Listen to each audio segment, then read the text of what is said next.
রাসূল সাল্লাল্লাহু আলাইহি সাল্লাম বলেন, আন্না সাদকাতা ইন্না সাদকাতা তুতফি হারাল কবুরে, নিশ্চয় দান কবরের শাস্তিকে বন্ধ করে দেয়, কবরের শাস্তিকে বন্ধ করে দেয়।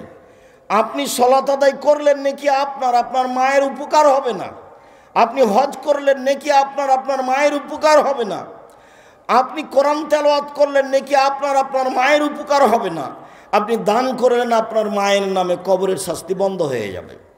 একজন সাহাবী সাল্লাল্লাহু আলাইহি রাসূলের দরবারে বলছেন, আল্লাহ রাসূল কাদ উফতিলাতাত উম্মি লাউ তাকাল্লামাত তাসাদ্দাকাত, আমার মা হঠাৎ মারা গেছেন, আমার মা কথা বলতে পারলে দান করতেন, আফা উসাদ্দাকু আনহা ওয়ালাহা সাওয়াব, আমি কি তার পক্ষ থেকে দান করতে পারি, তার কি নেকি হবে? কালা না। আল্লাহ রাসূল বলেন, হ্যাঁ, বুখারী মুসলিম, আপনি আপনার মায়ের জন্য দান করুন, বাপের জন্য দান করুন, যারা চলে গেছে অর্থ সম্পদ রেখে গেছে তাদের জন্য দান করুন। সম্মানিত দিনী ভাই বোন, মানুষের অর্থ সম্পদ 4 ভাগে বিভক্ত।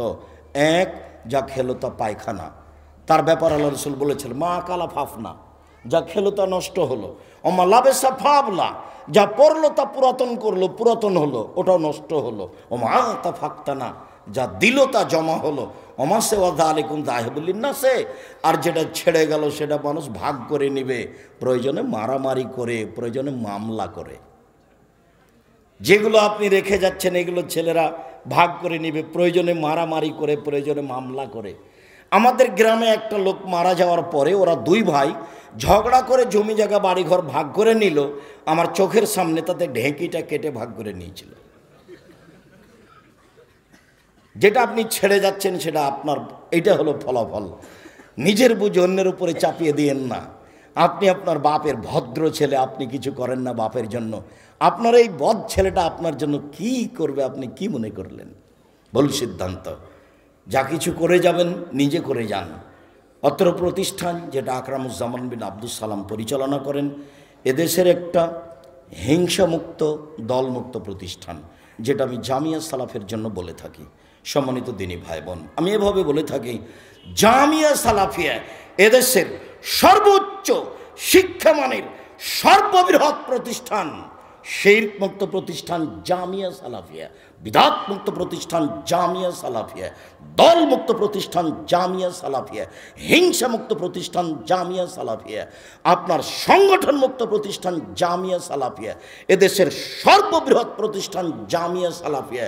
মনে বড় স্বাদ, এই দেশের মাটিতে উন্নত মানের প্রতিষ্ঠান গড়বই ইনশাআল্লাহ, যেখানে ছেলে মেয়ে বাংলা, ইংরেজি, আরবি উন্নত মানের শিক্ষা অর্জন করে জাতির অন্যায়ের বিরুদ্ধে লড়বে ইনশাআল্লাহ।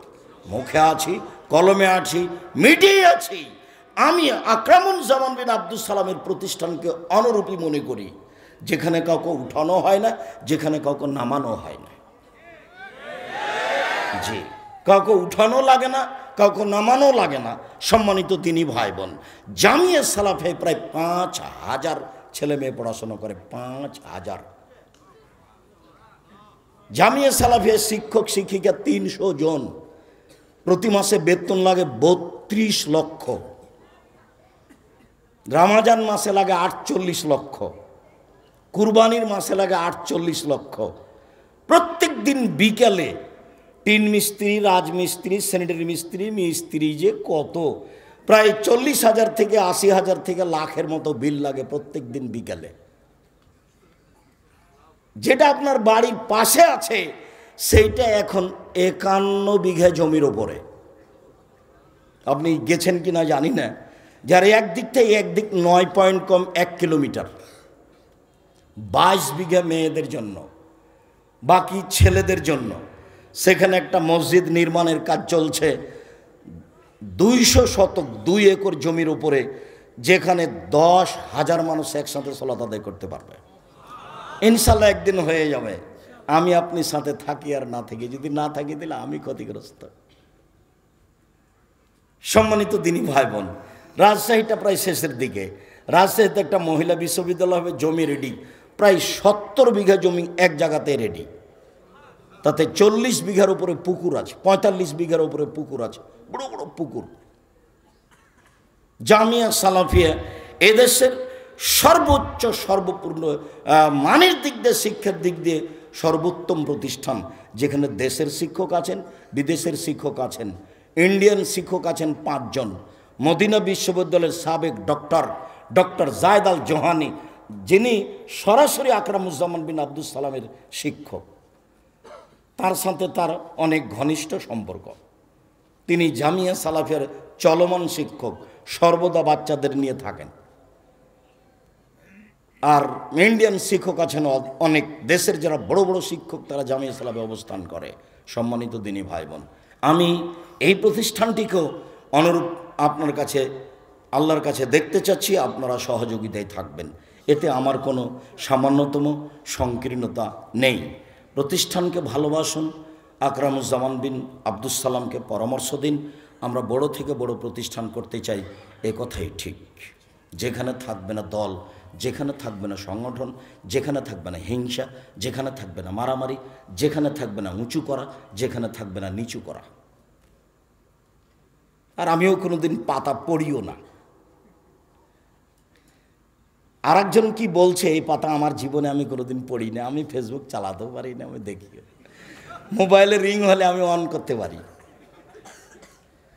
আর কেউ যদি গালি দিতে দিতে বন্ধ করে দেয়, আর যদি গালি না দেয়, তাহলে আমি আবার রিং দিয়ে বলি যে ভাইজান আপনার কি টাকা শেষ হয়ে গেছে, আরও মনে হয় গালি ছিল, যা লাগে আপনি মন ভরে দিয়ে নেন।